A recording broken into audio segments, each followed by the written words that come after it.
Parfait.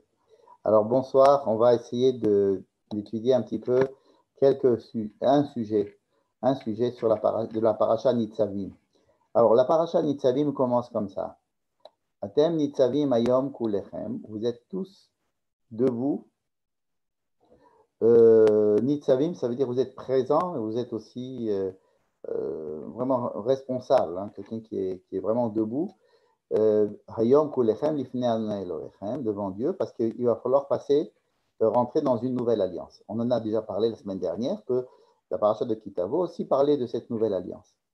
Mais c'est Atem Nitzavim, évidemment, ça ne commence pas comme ça. Il faut voir quand est-ce que ça a commencé.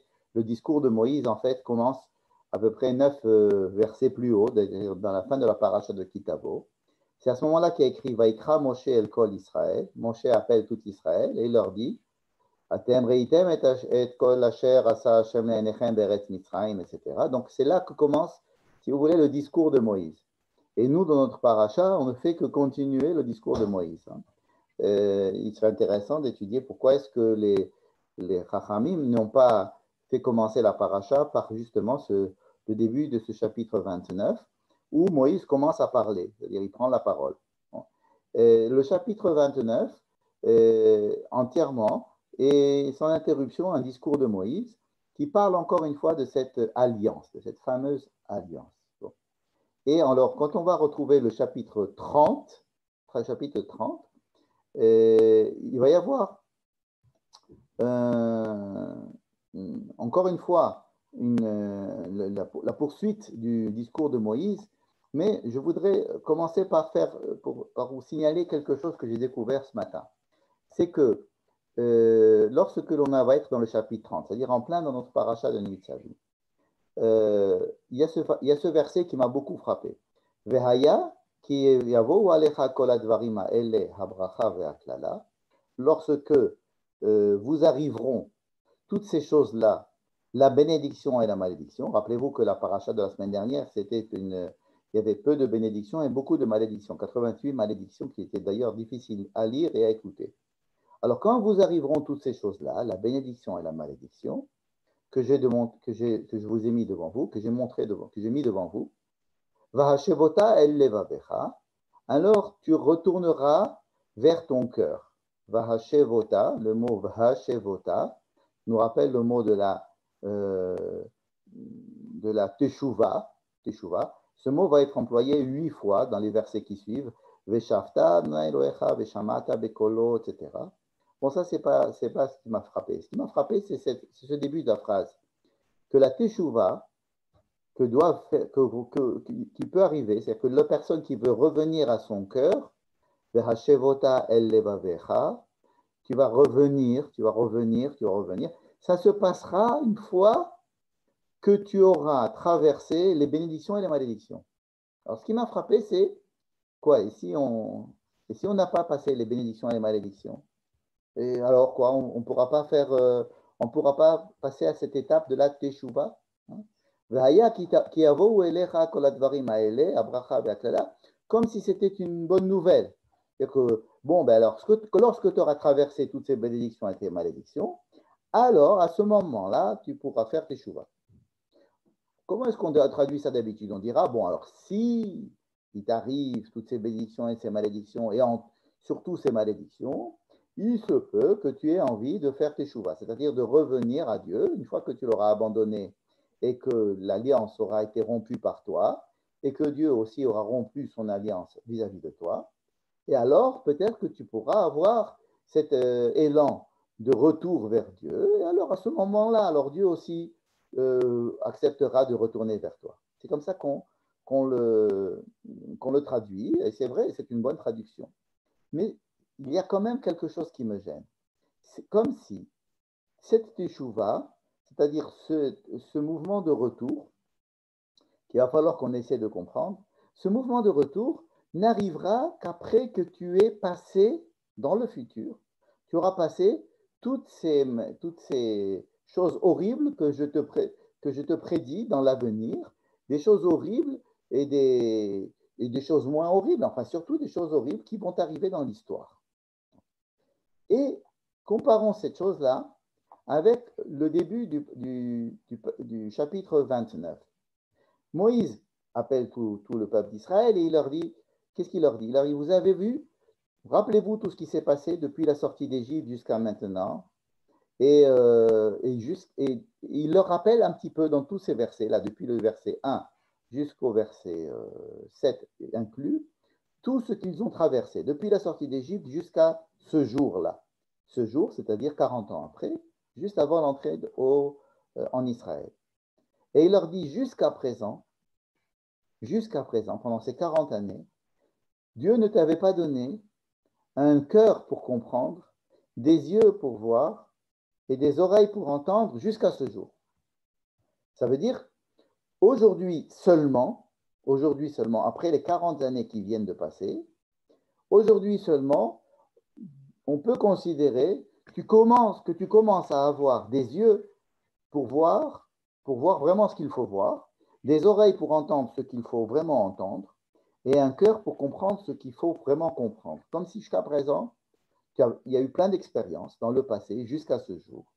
Mais en fait, il n'y a qu'aujourd'hui, peut-être grâce ou à cause, mais surtout grâce à tout ce que tu as traversé, comme tout toutes les vicissitudes, je peux dire, qui se sont passées. Parce que depuis la sortie d'Égypte, ce n'était pas un long fleuve tranquille. Tout ce qu'on a vu depuis la sortie d'Égypte jusqu'à maintenant, c'était beaucoup d'histoires pas agréables en gros. Il y a eu effectivement des guerres, mais il y a aussi de peuples qui se révoltaient, etc., des punitions, on les a fait traîner dans le désert. Eh bien, toutes ces étapes qui étaient extrêmement douloureuses, et tout ce que l'on traversait ensemble, vous et moi, Moïse qui parle au peuple, eh bien, ça vous permet d'arriver à aujourd'hui, à avoir des yeux qui voient, qui arrivent à voir ce qu'il faut voir, des oreilles qui arrivent à entendre ce qu'il faut entendre, et un cœur qui peut enfin comprendre ce qu'il y a à comprendre. Et je propose que toutes ces choses-là, ce sont des étapes qui se sont passées dans le passé, qui ont eu lieu dans le passé, qui font qu'aujourd'hui, on peut sceller une nouvelle alliance, puisque c'est de ça qu'il s'agit. Faire une nouvelle alliance. Donc, c'est toujours pour demander pourquoi est-ce que l'alliance du Sinaï ne suffirait pas? Quoi, le Dieu qui descend sur le mont Sinaï, qui fait l'alliance? Alors, on a dit que oui, mais c'était qu'une étape. En fait, la principale alliance, l'alliance qui va avoir lieu maintenant, avant d'entrer en Israël, et aussi peut-être en entrant en Israël sur le mont Gérizim et le mont Ebal, c'est une alliance où vous êtes, vous, un peu plus adulte, où vous avez enfin des yeux pour comprendre, enfin des oreilles pour entendre, et le cœur pour comprendre, et les yeux pour voir. C'est-à-dire qu'il y a une certaine maturité grâce à tout ce qui s'est passé dans le passé, qui vous permet aujourd'hui, Ad Hayom Hazeh, on insiste sur le fait que ça soit aujourd'hui, Ad Hayom Hazeh. Aujourd'hui, en fait, vous êtes assez mûr pour pouvoir rentrer dans cette nouvelle alliance. Et bien, de la même manière, plus tard dans le chapitre 30, on va dire à peu près la même chose. À part qu'ici, on ne va pas parler de cœur et d'yeux et d'oreilles, mais on va dire que tu vas faire il va y avoir un processus qu'on appelle la teshuva, qui ne pourra avoir lieu que si tu passes certaines expériences heureuses et malheureuses, et après cela, alors tu pourras arriver à cette maturité qui te permettra de faire ce que l'on appelle la teshuva. C'est-à-dire que je me permets de comparer les deux chapitres, le chapitre 29 et le chapitre 30. Ce sont deux chapitres qui disent à peu près la même chose. Le premier chapitre nous dit, en fait, tout ce qui s'est passé jusqu'à présent, depuis la sortie d'Égypte jusqu'à maintenant, a fait que tu as mûri et qu'en fait, aujourd'hui, on peut rentrer dans une étape où tu es plus conscient et plus mûr pour pouvoir rentrer dans cette nouvelle alliance. Dans le chapitre 30, on va parler de tout ce qui va se passer dans le futur. Dans le futur, évidemment, il parle à des générations qui n'ont pas vécu la sortie d'Égypte, qui n'ont pas vécu toutes ces choses-là, on leur a raconté seulement.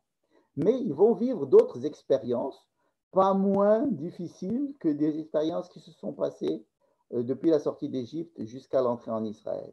Des expériences douloureuses que l'on pourrait traduire comme bracha et klala, des plus ou moins bonnes choses et beaucoup de mauvaises choses dans l'histoire juive. Et cela peut t'amener à une certaine étape de maturité que l'on appelle la teshuva. Voilà. Je voulais simplement vous faire remarquer qu'il y a ici un parallèle entre le chapitre 29 et le chapitre 30.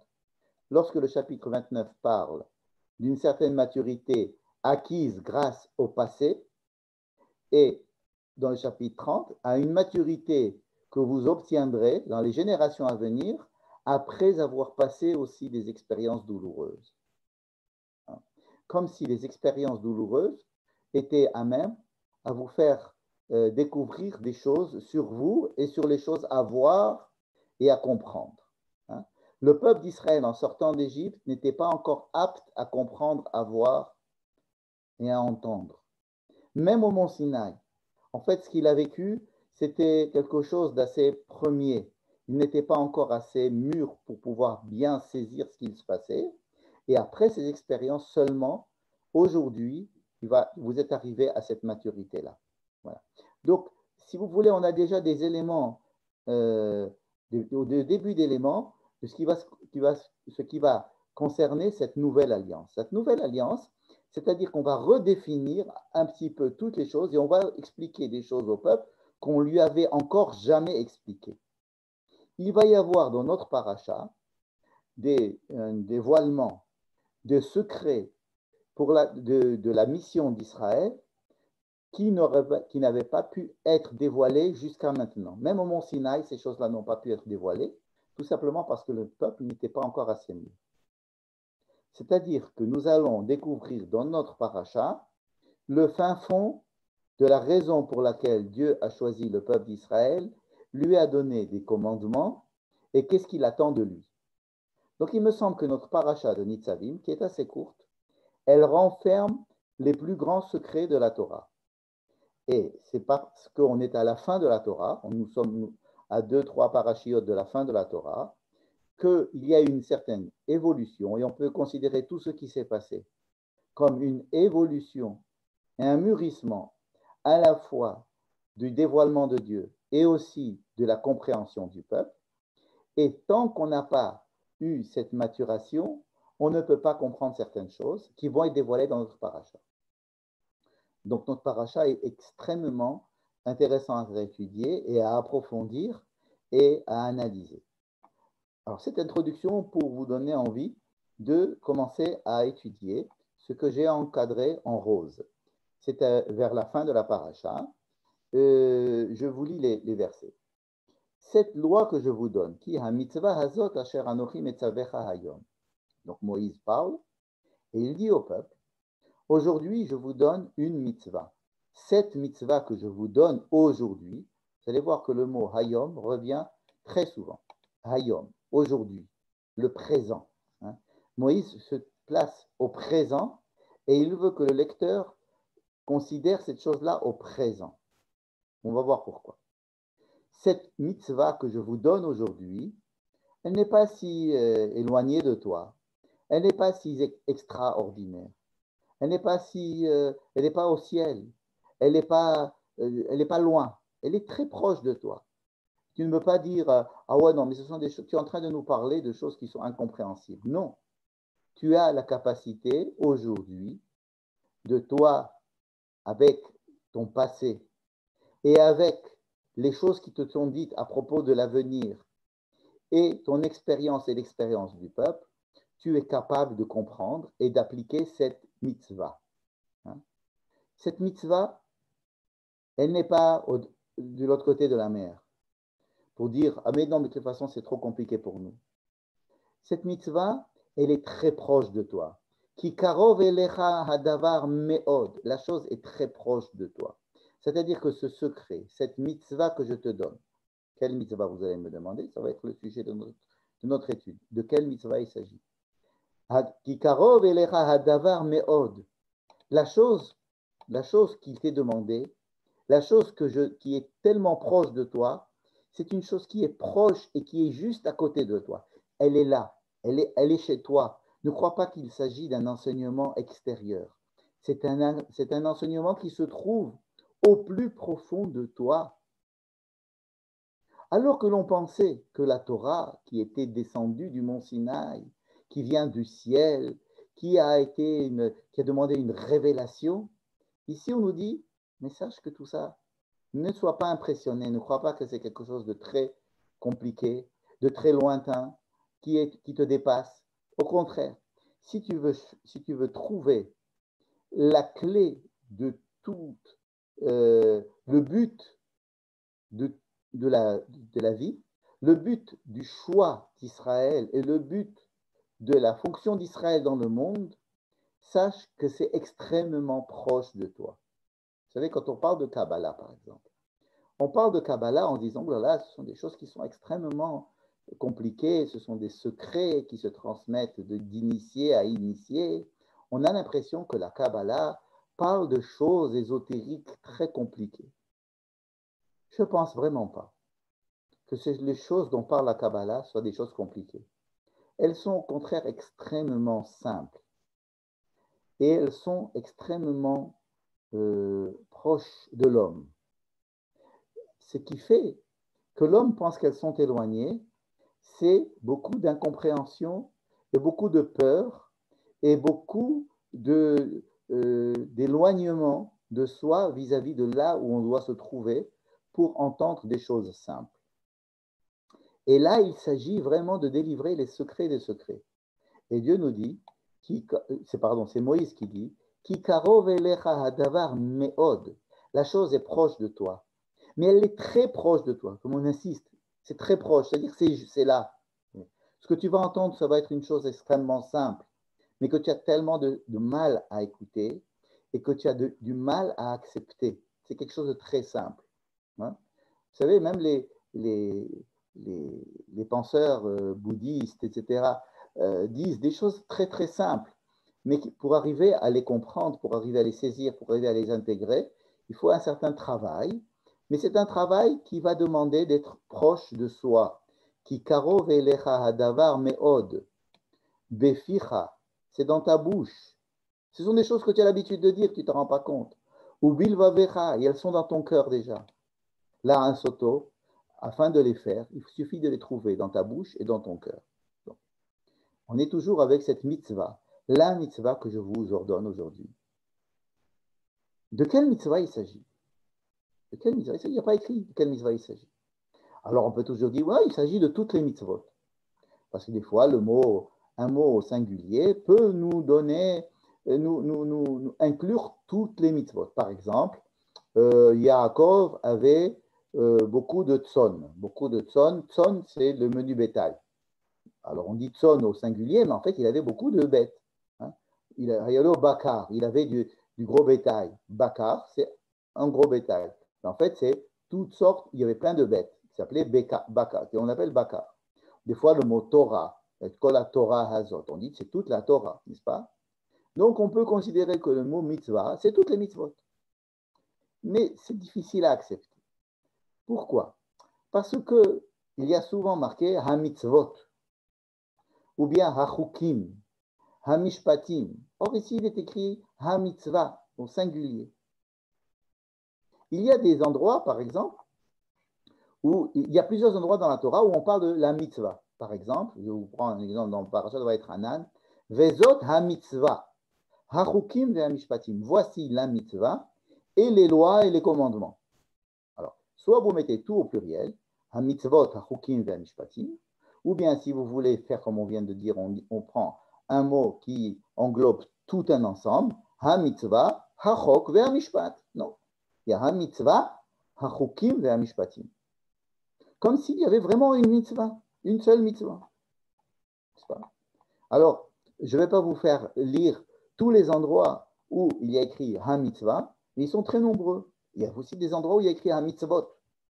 Mais quand il y a écrit ha-mitzvah, on a tendance, si on veut être sérieux et proche du texte, à penser que ha-mitzvah, il existe une seule mitzvah.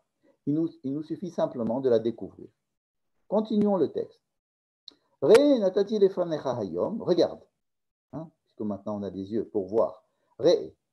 Natati lefanecha hayom, encore une fois hayom, aujourd'hui je te donne, je te présente devant toi. Hein? Et hachayim ve'et hatov, je te présente la vie et le bien, ve'et hamavet et la mort, ve'et hara et le mal. Hein, comme s'il y avait deux directions, la vie et la mort, le bien et le mal. Il n'y a pas écrit la vie et la mort et le bien et le mal, il y a écrit la vie et le bien et la mort et le mal. Hein. On va essayer de définir ce que veulent dire ces mots-là. Ce ne devrait pas être des mots trop compliqués à comprendre. D'abord parce qu'on les comprend eux-mêmes, mais pour savoir de quoi il s'agit. Asher anochi metzavecha hayom. C'est ce que je suis en train de t'ordonner aujourd'hui. Deux points. Le ahava et Adonai Elohecha. Voilà la mitzvah qu'on cherchait. C'est d'aimer Dieu. Le ahava et Adonai Elohecha. D'aimer Dieu. La lechet vidrachav, d'aller dans ses chemins. Lishmor mitzvotav, de respecter ses mitzvot. Vechukotav, mishpatav, et toutes les lois et tous les commandements. Vechayita, veravita, et ainsi tu auras la bénédiction de vivre et de te multiplier, et Dieu te bénira dans la terre. Simplement, la mitzvah, il faut que tu comprennes de quoi il s'agit dans cette mitzvah-là. Et qu'est-ce que c'est cette mitzvah? C'est le Ahava et Adonai Elohecha. Qui c'est qui nous enseigne ça? C'est le Rav Tamir Granot, le Rav que nous étudions cette année, et qui démontre par les pshat et par beaucoup d'autres pshat, c'est-à-dire la lecture littérale du texte, qu'il s'agit de Ahava et Hashem, aimer Dieu. Et on va essayer donc de comprendre de quoi il s'agit, qu'est-ce que ça veut dire aimer Dieu. Je continue le texte. Moïse prend en témoin le ciel et la terre. Alors là, on recommence. La vie et la mort, j'ai mis devant toi. Cette fois-ci, il parle de la bénédiction et de la malédiction. Tout à l'heure, c'était la vie et le bien, la mort et le mal. Maintenant, Moïse recommence en disant, c'est la vie et la mort, la bénédiction et la malédiction, et tu choisiras la vie, ou bacharta bachaim. C'est-à-dire que je te mets devant toi, aujourd'hui, deux directions qui sont soit la vie, soit la mort, soit la bénédiction, soit malédiction, soit le bien, soit le mal. Et il y a un ordre. L'ordre, c'est tu choisiras la vie. Pourquoi? Pourquoi il faut choisir la vie? Les ma'an tirye, afin de vivre. Ça paraît une lapalissade. D'abord, c'est une lapalissade de dire je te mets devant toi la vie et la mort, tu choisiras la vie. Qui ne choisirait pas la vie? Je te mets devant toi la vie et la mort, ça suffit. Non. Tu choisiras la vie. Il y a là comme une obligation, comme une. J'aimerais beaucoup que tu choisisses la vie. Pourquoi? Pour vivre. Alors, bien sûr, si je choisis la vie, c'est pour vivre. Ça veut dire qu'au bacharta bachaim, le ma'an tichye, pour que tu puisses vivre.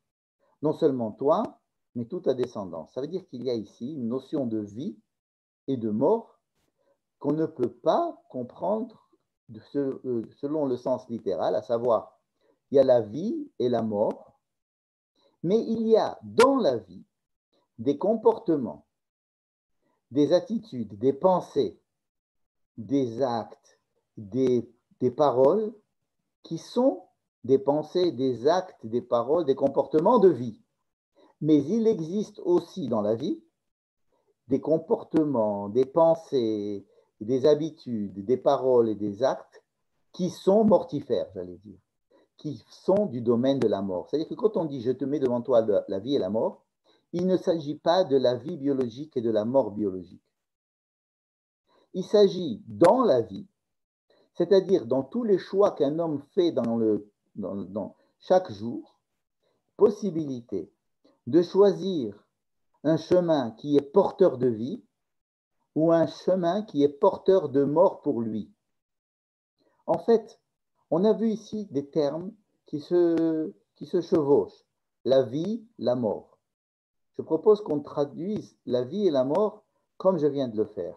Et ainsi, on comprend que le bien et le mal, c'est une manière de vivre bien ou une manière de vivre mal, c'est-à-dire d'utiliser la vie pour faire des choses qui sont contraires aux principes de vie individuelle et collectif de cette génération et des générations à venir. C'est-à-dire qu'il y a décrit ici une manière de voir la vie qui peut être soit une manière de la voir de façon positive, afin que nous soyons heureux, afin que les choses soient bonnes, afin que les choses soient profitables, afin que la vie puisse entraîner de la vie et que cette vie puisse passer de génération en génération et que cette vie apporte du bien-être.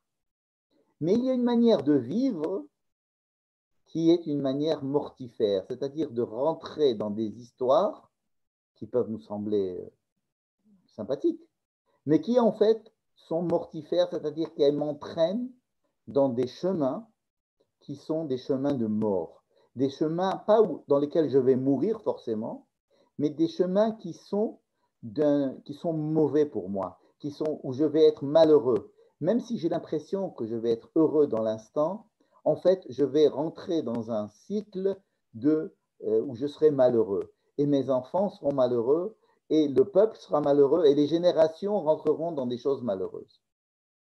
Lorsqu'on a décrit la bénédiction et la malédiction, ce n'était pas pour traduire, pour parler de punition ou de récompense. Ou alors, ces punitions et ces récompenses, ce sont des conséquences inéluctables d'un choix de vie. C'est comme si je dis à quelqu'un, écoute, ou mon fils, écoute, mets un pull, il fait froid dehors. Si tu ne mets pas le pull, tu vas attraper froid et tu vas tomber malade. Alors, ça a l'air pour lui d'être une contrainte qui est une contrainte négative. Non, je préfère être comme ça en t-shirt. J'ai un look plus détendu vis-à-vis de mes copains et j'ai envie d'être plus. Donc pour lui, c'est quelque chose qui n'est pas bon. En fait, lorsque je vais l'obliger à faire cette chose-là, ou bien je vais lui conseiller fortement de le faire, je vais lui montrer les conséquences néfastes de son geste, parce que je sais, j'ai l'expérience qu'à chaque fois qu'on ne met pas un pull et qu'il fait moins 10 degrés, il y a des chances pour qu'on attrape un rhume ou quelque chose d'équivalent qui va nous entraîner dans des choses qui sont mauvaises. Ici, c'est plutôt des conseils. C'est la description des conséquences que nous avons lues dans cette nouvelle alliance.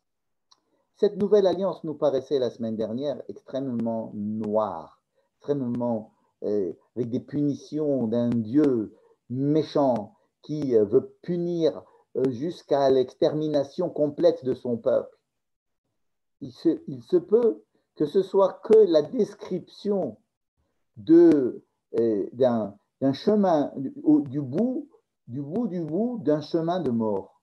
C'est-à-dire que si individuellement et collectivement, on emprunte un certain chemin qui n'est pas adéquat pour l'individu et pour la collectivité, Moïse, ici, prend la responsabilité de nous décrire ce que pourrait être une vie heureuse et ce que pourrait être une vie malheureuse, individuellement et collectivement. Je dis à chaque fois individuellement et collectivement parce que quand il s'agit du peuple d'Israël, c'est extrêmement lié et ça leur pose des problèmes. Parce que des fois, une personne peut se dire, OK, c'est bon pour le peuple, mais ce n'est pas bon pour moi. Hein? C'est peut-être bon pour le peuple d'Israël, mais moi, je ne veux pas rentrer dans cette histoire. Et cet argument va être justement traité dans notre paracha, dans notre petite paracha. On va dire, oui, il y a peut-être, regardez ici, plus haut.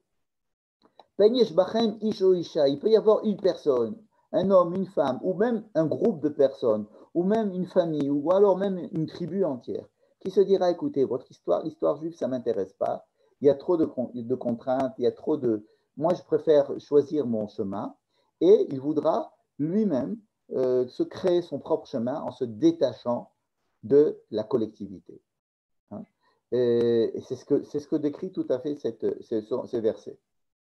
Et surtout lorsqu'il verra les conséquences catastrophiques à la fois pour le peuple, c'est-à-dire que c'est un peuple qui a des missions énormes, mais qui peut aussi, s'il n'est pas à la hauteur de ses missions, subir des catastrophes terribles qui sont peut-être aussi encore plus importantes que la valeur des missions qu'il peut remporter. Et il se dira, écoutez, je décide de ne plus être juif. Ou bien je décide de faire autrement les choses. qui veut sortir c'est-à-dire un individu qui veut sortir de la collectivité, ou un groupe de gens qui veulent sortir de la collectivité. Dieu leur promet qu'ils n'arriveront jamais. Qu'ils n'arriveront jamais, c'est-à-dire qu'ils vont sortir, ils vont avoir l'impression qu'ils sortent, mais que les malheurs vont les rattraper de façon encore plus importante. C'est quelque chose de terrible.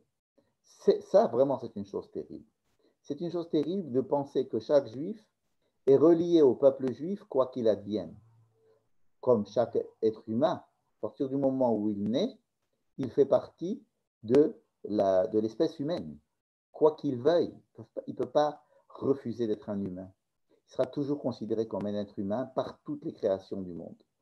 Et un homme ne peut pas revenir de l'état humain à un autre état. La personne juive qui naît, elle n'a pas le choix, elle sera juive. Et si elle ne prend pas en considération son appartenance au peuple juif, c'est-à-dire au bien, au mal, à la bénédiction, à la malédiction, à tout ce qui est décrit ici, ça va lui coûter cher. Malheureusement, on a déjà vu ça dans l'histoire, où des gens voulaient se soustraire du peuple juif et on est revenu, l'histoire les a rattrapés en disant non, toi peut-être tu n'es pas juif, mais ton père ou ta mère et ton grand-père ou ta grand-père, et donc ça suffit pour te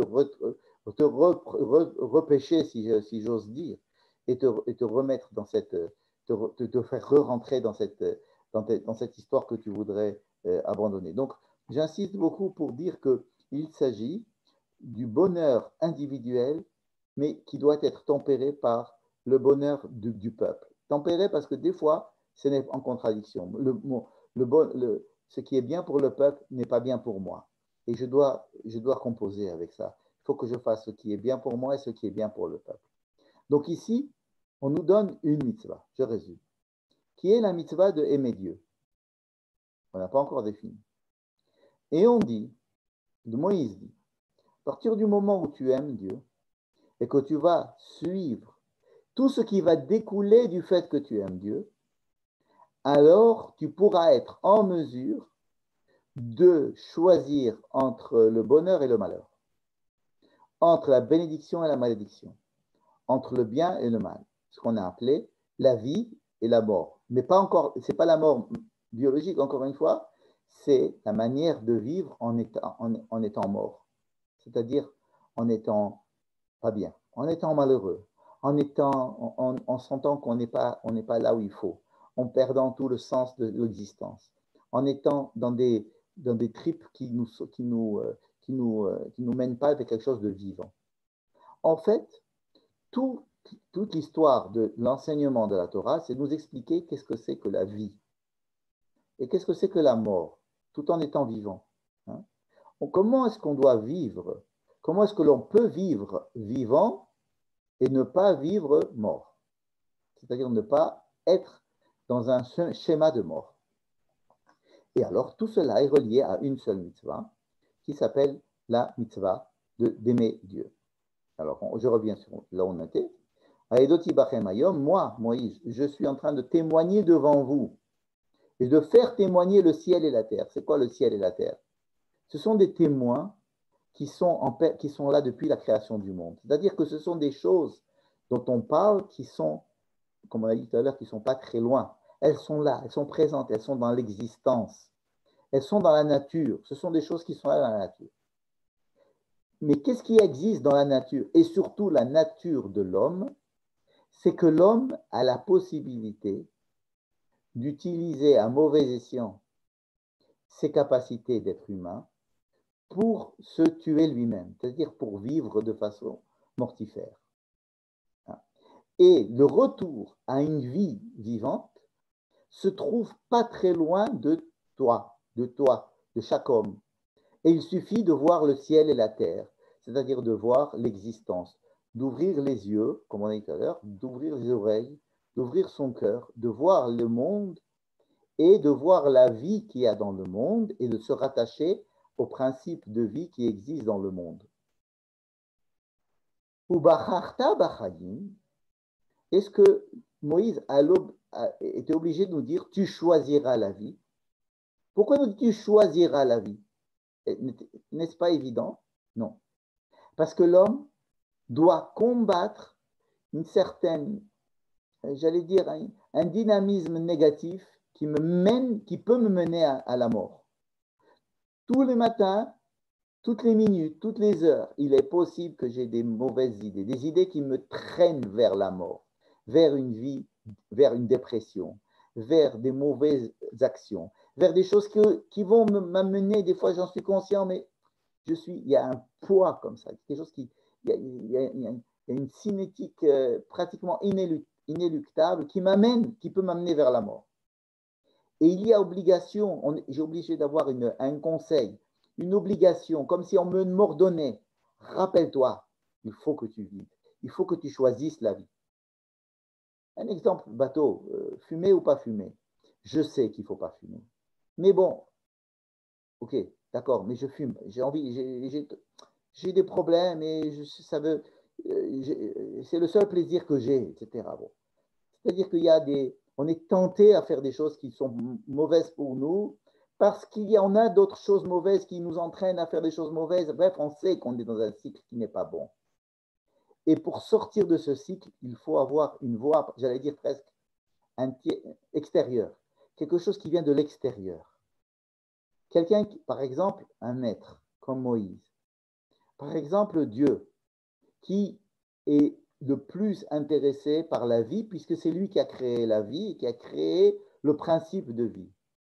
Mais il veut que nous soyons nous-mêmes responsables du choix de la vie pendant que nous vivons.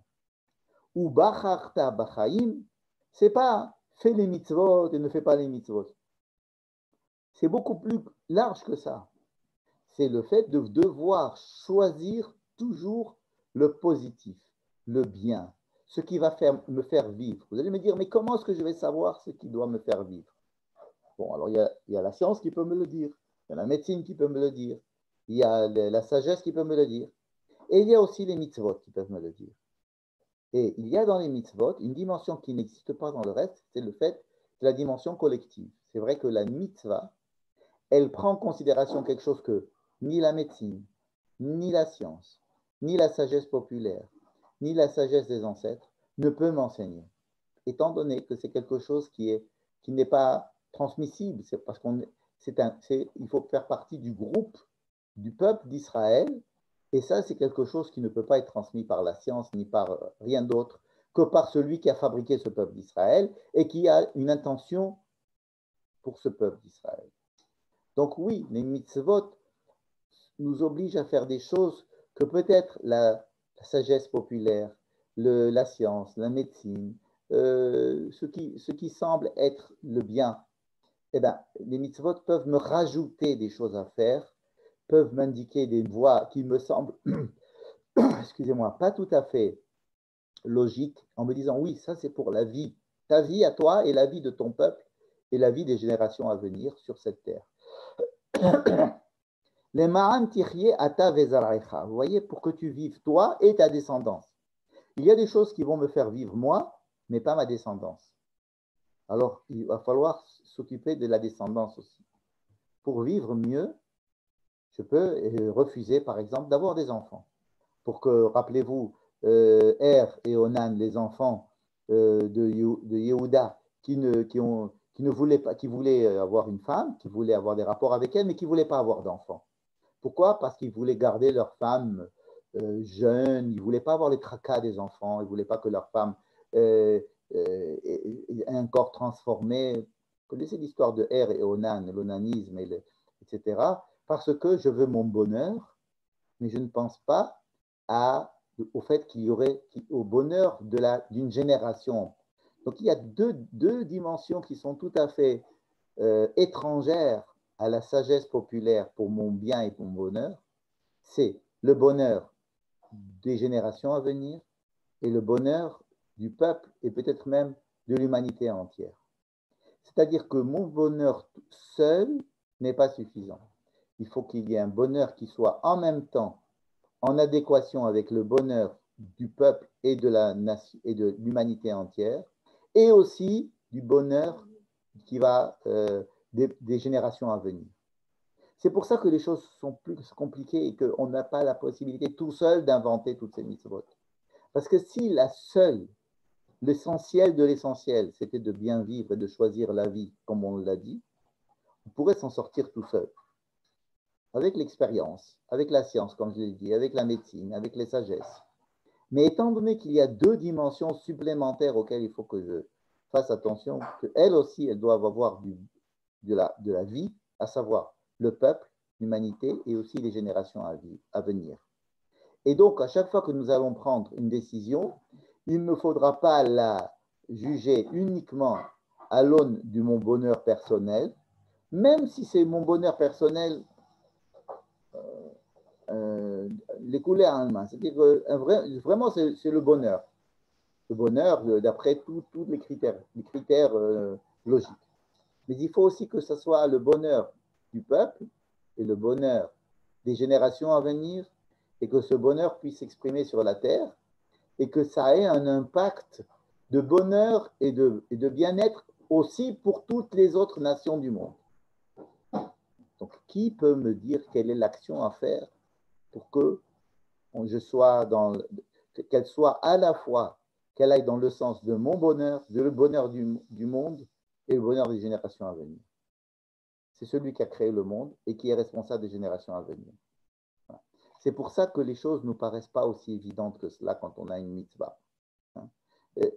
Faire une mitzvah, accomplir une mitzvah ne nous semble pas évident parce que nous n'avons pas tous les éléments en main de savoir en quoi est-ce que les mitzvot me rendent heureux et en quoi est-ce qu'elles rendent heureux ou qu'elles améliorent le sort du peuple entier et des générations à venir et de l'histoire entière et de l'humanité entière.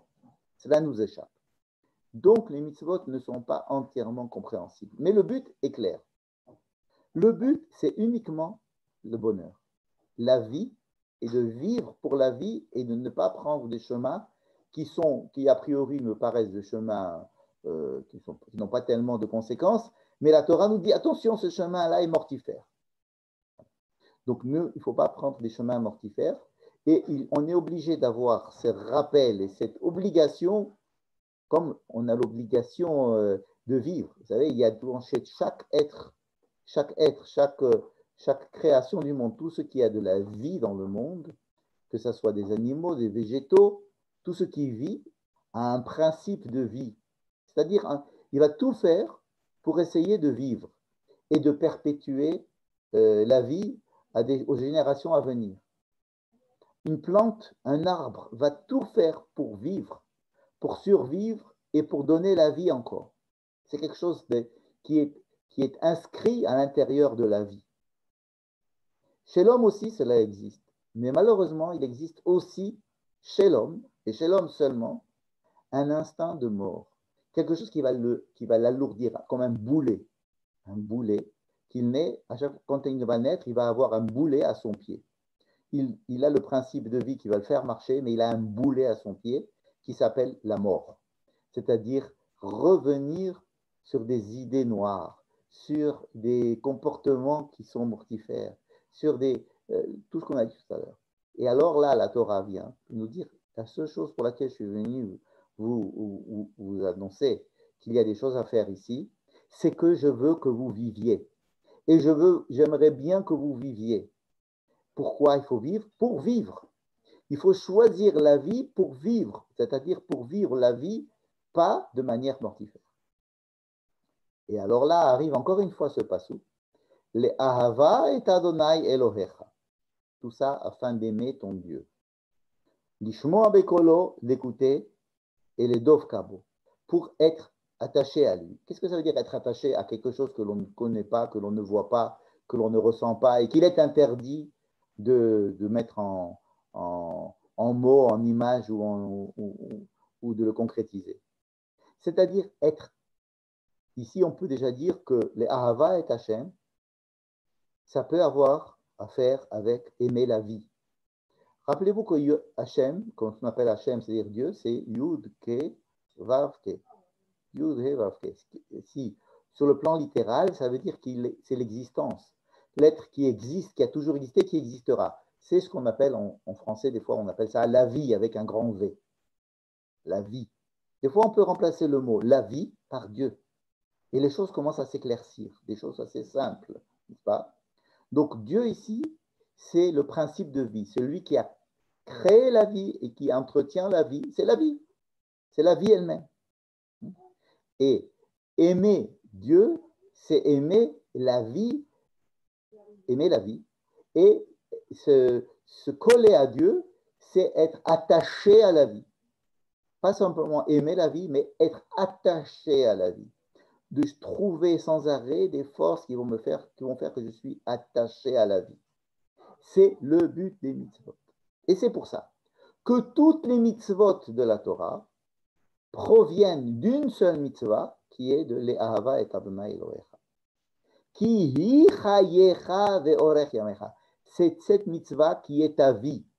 C'est-à-dire aimer Dieu, c'est ta vie. C'est quoi ta vie? Ça veut dire que pour que tu puisses vivre et que tu puisses vivre bien, il faut que tu sois attaché au principe de vie qui est ici appelé l'amour de Dieu. Alors maintenant, on va essayer de rentrer un petit peu dans cette histoire de l'amour de Dieu, avec une digression un petit peu sur, c'est Tamir Granot qui nous invite à le faire, avec l'histoire de la révélation dans l'histoire de la Torah. Révélation, qu'est-ce que ça veut dire?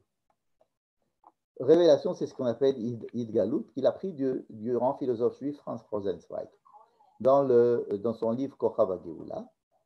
Et on va résumer ça très simplement. Il dit qu'il y a plusieurs étapes dans la révélation. En fait, quand on parle de révélation, c'est simplement révéler les secrets dont on a parlé.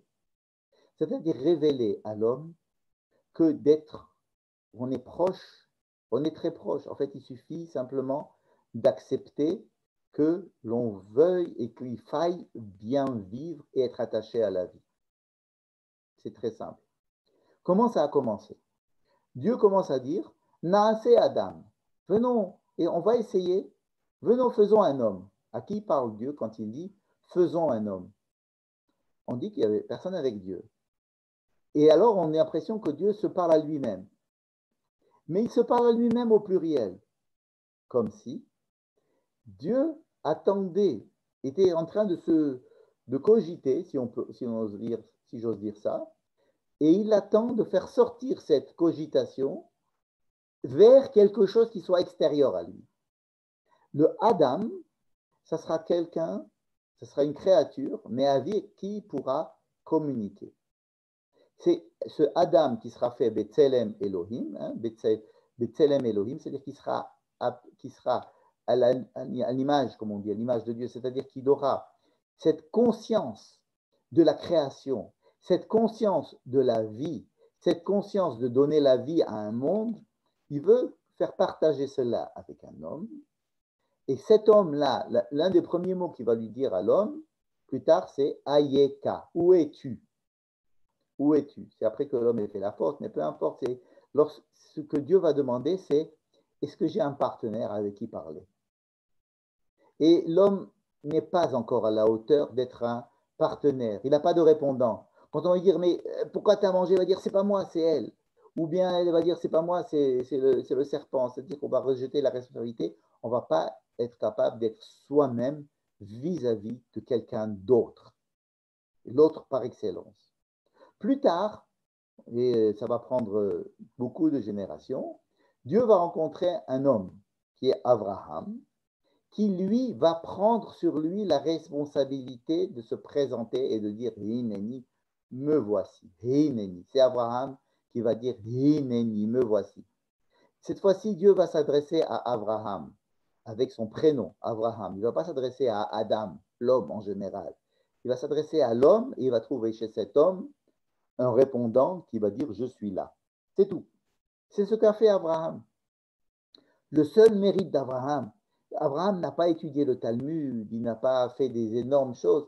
Abraham, en tant qu'homme, va dire à Dieu, qui est la source de la vie, je suis là, je suis face à la vie, je suis face au Créateur, parce que je vis, je suis en face de toi.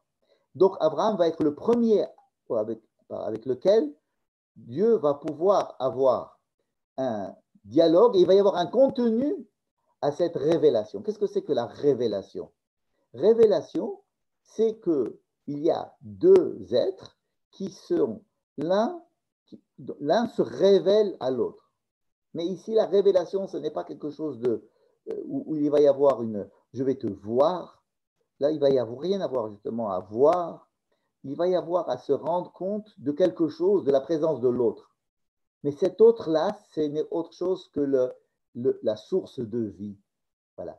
Être présent, être nitsav, être responsable, se tenir debout, être face à la source de vie. Et donc de considérer que la vie qui est en moi a une importance et qu'elle est pour moi une source de dialogue, de révélation, de quelque chose il peut commencer à se passer quelque chose. Parce que la vie va demander à ce qu'il y ait un tochen, c'est-à-dire qu'il y ait un contenu. Vivre pour vivre, pas seulement. Il faut que cette vie soit source de quelque chose. Et donc Dieu va commencer à donner à Abraham ce qu'on appelle des mitzvot, c'est-à-dire des commandements. Plus tard, quand il y aura un peuple et pas seulement des individus, Dieu va leur dire Anochi Hashem Elohecha au mont Sinaï, quand il va y avoir cette nouvelle étape de la Hid Galut, de la révélation, Dieu va dire je suis Anochi. Qu'est-ce que ça veut dire Anochi? Ça veut dire que s'il y a un je, il y a un tu, et je te parle à toi en tant que tu parce que je suis je. Il va y avoir ici, par la naissance du dialogue qu'il y a entre le je et le tu, une responsabilité du tu à reconnaître que je suis je. Et cela va obligatoirement faire intervenir la notion de commandement. Le fait que j'existe et que tu existes, le fait que j'existe et que je suis face à la vie et à la source de vie, va être pour moi une obligation envers la vie, une obligation envers la source de la vie. Et la source de la vie va avoir une obligation, va se sentir obligée de me donner des commandements afin que je puisse trouver du sens à la vie et que je puisse donner de la vie à la vie.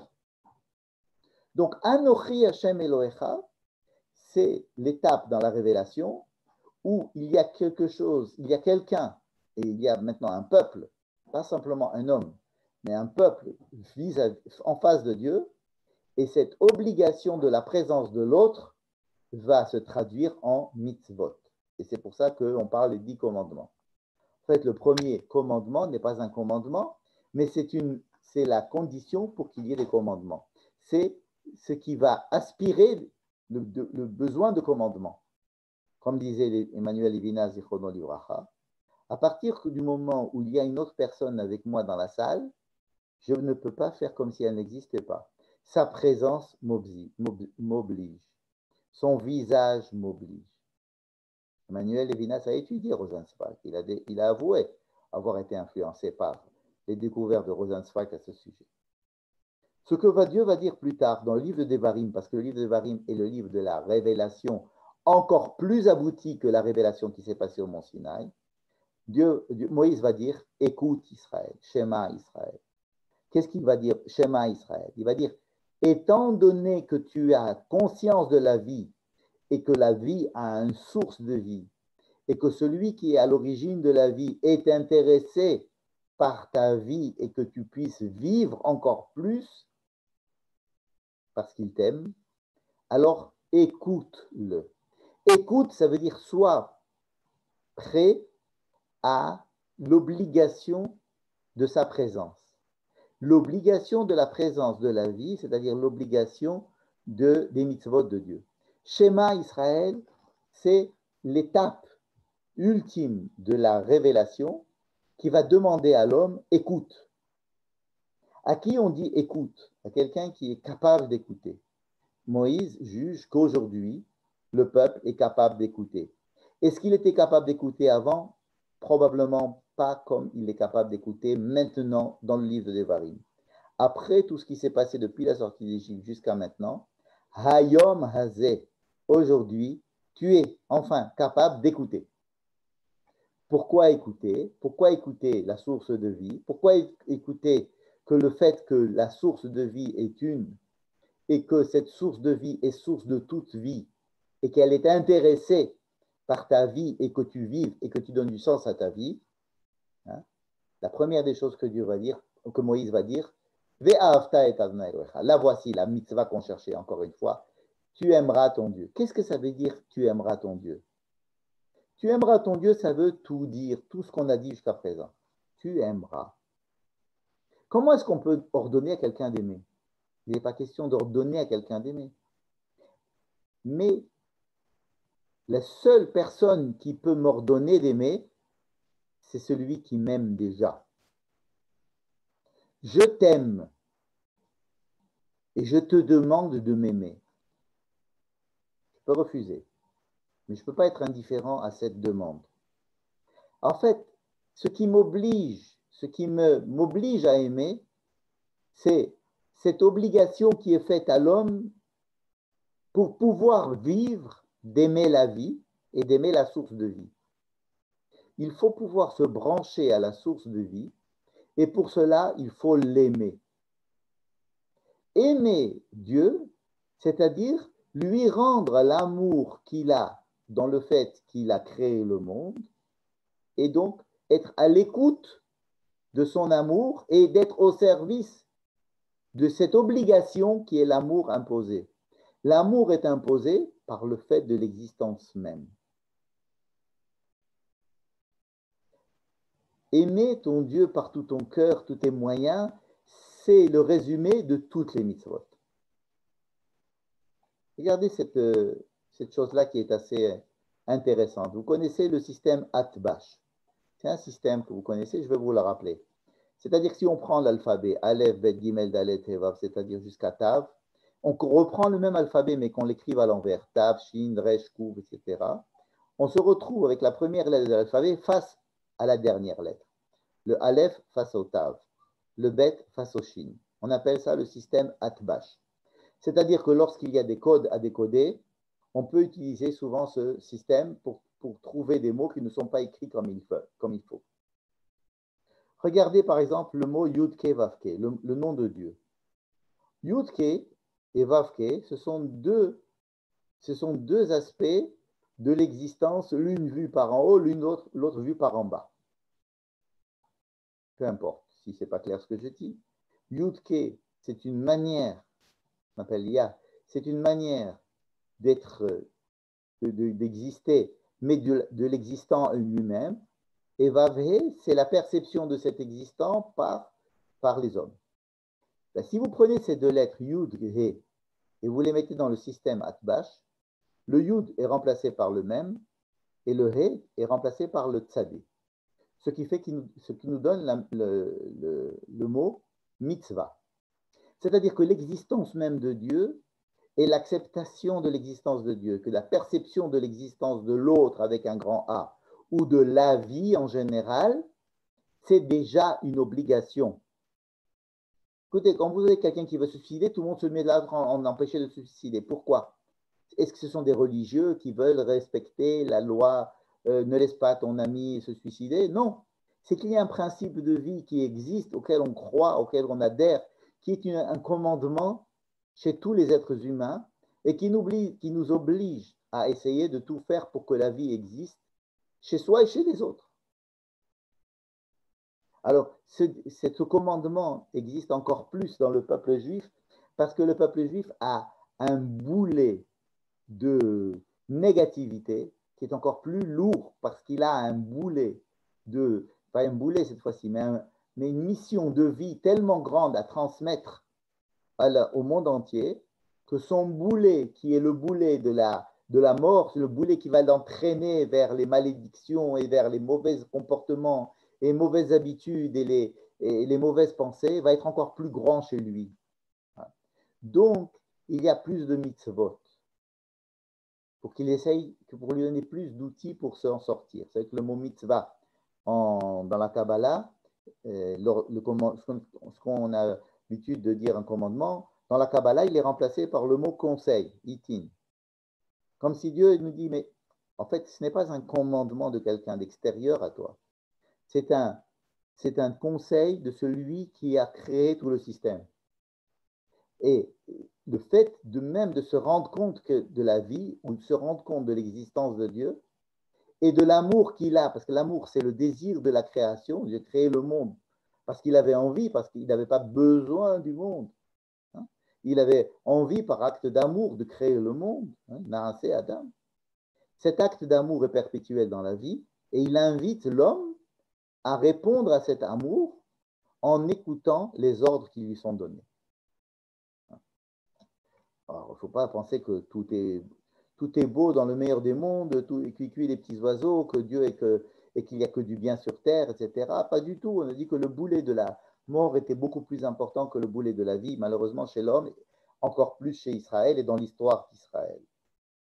Mais il faut comprendre quel est le but de toutes ces choses-là.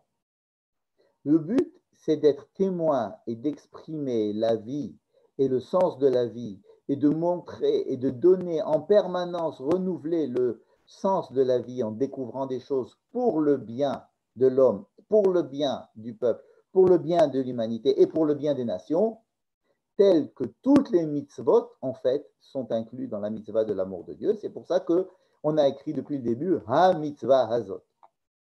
Pourquoi j'ai amené ce passage qui existe aussi dans notre paracha?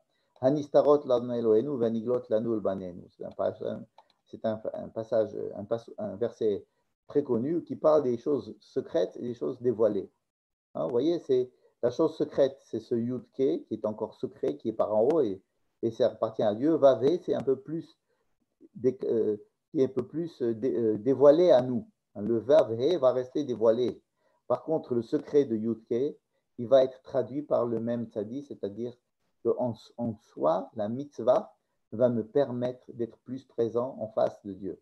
C'est d'ailleurs ce que nous disons quand on fait une bracha. Hein?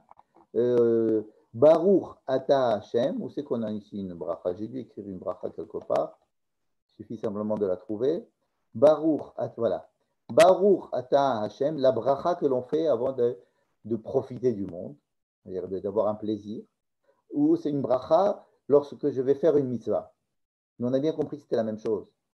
Simplement, la mitzvah n'est pas a priori quelque chose qui me fait profiter du monde, alors que oui, au fond, c'est quelque chose qui me fait profiter du monde, parce que ça va me rendre heureux, moi, mes enfants et le peuple entier, n'est-ce pas? De la même manière que lorsque je vais manger une pomme, je vais voir le bénéfice tout de suite et le plaisir que j'ai à manger la pomme. D'ailleurs, si je dois manger une pomme de façon obligatoire, je ne dois pas faire de bracha. Si on m'oblige à manger une pomme alors que je n'aime pas la pomme ou que je ne veux pas manger la pomme, ou que la pomme n'est qu'un médicament et que je n'ai pas envie de manger la pomme, ça n'a pas un bon goût, je ne dois pas faire de bracha.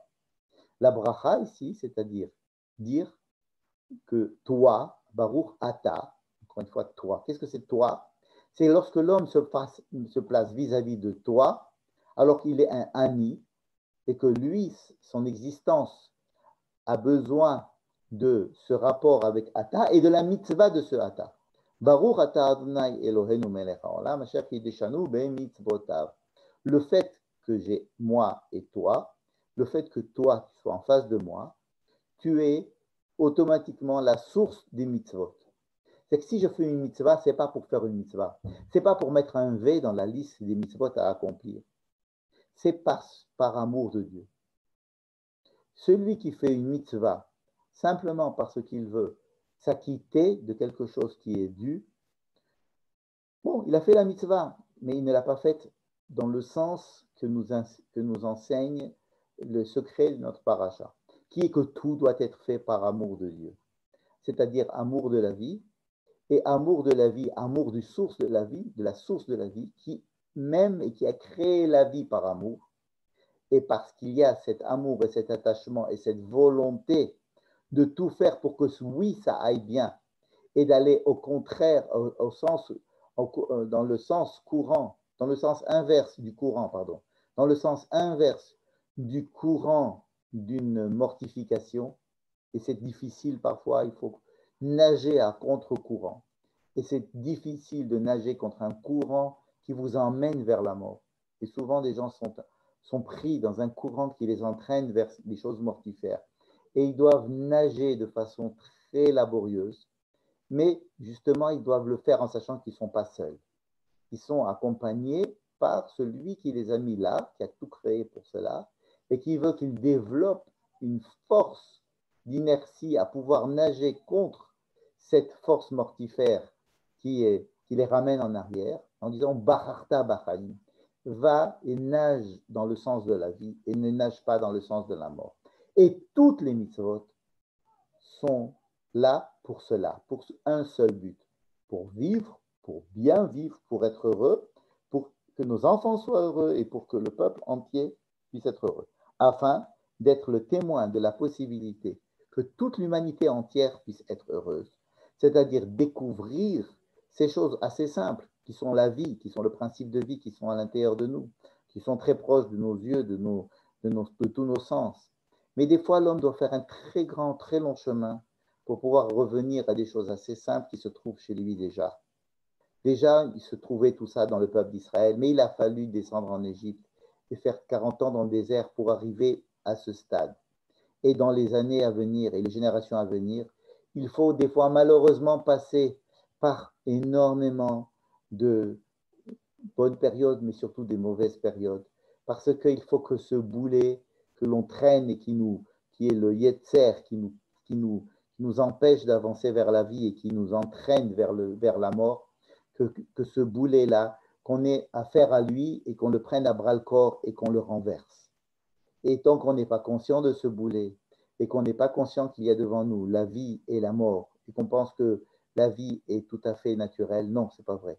Le principe de mort existe dans la vie et ce principe de mort doit être combattu en permanence grâce au principe de vie, n'est-ce pas? C'est la résurrection des morts, c'est Mechayeh Metim, c'est-à-dire de voir la vie à l'intérieur de la vie.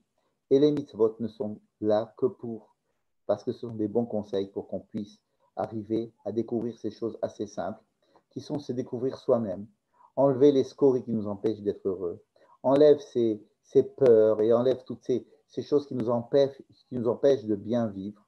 Et quand on fait la teshuva, c'est quoi? C'est simplement revenir à des choses simples, revenir vers le principe de vie avec lequel on est né. Un enfant naît avec le principe de la vie. Et si après cela se gâte, il faut qu'il revienne vers ce principe de vie qui est très simple. Il y a dans la Teshuvah un retour vers quelque chose qui existe chez nous depuis la naissance et qui est simplement ce principe de vie. Il n'y a dans la Teshuvah rien d'autre que de revenir au principe de vie dans tous les sens du terme qui existe chez chacun et qui est malheureusement dévoyé par des peurs, par des craintes, par des mauvaises habitudes, par des comportements inappropriés, par toutes sortes de choses qui éloignent l'homme de ce principe de vie. Et que la Teshuvah doit faire revenir un homme vers son principe de vie, c'est-à-dire vers son bonheur à lui, le bonheur du peuple et le bonheur de ses générations à venir. Voilà. Je vous remercie beaucoup de m'avoir écouté. Et je remarque que nous sommes de moins en moins à suivre cette étude. Et cela veut dire qu'on s'épuise. Je vous remercie beaucoup d'avoir participé toutes les semaines à cette étude. Ça me donne la force de pouvoir continuer et de préparer des cours. Mais je dois vous dire qu'il y a aussi une autre force qui me tire vers le bas en me disant, puisque ça n'intéresse que des gens importants, mais de moins en moins de gens, peut-être qu'il serait temps d'arrêter de faire ce genre de cours. Donc, il est possible qu'on s'arrête à la fin de l'année. Mais en attendant, je remercie ceux qui sont là. Et je vous remercie vraiment du fond du cœur parce que c'est vous qui me permettez d'avancer, d'étudier, de préparer. Cela me fait énormément avancer et réfléchir. J'espère que cela vous aide aussi à réfléchir vous-même. Et donc, je vous souhaite de passer des bonnes fêtes de Rosh Hashanah, puisque la semaine prochaine, on n'aura pas cours, ce sera Rosh Hashanah. Et peut-être dans un autre cadre, on pourra s'entendre et étudier ensemble peut-être. Mais il me semble que cette session du cours du mardi soir a trouvé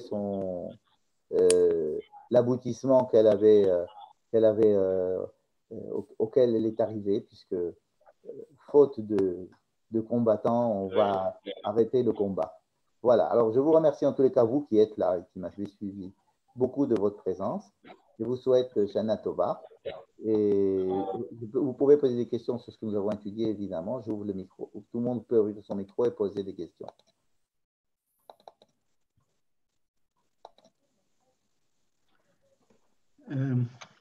Erev Tov, je suis un petit peu surpris parce que vous concluez sur une note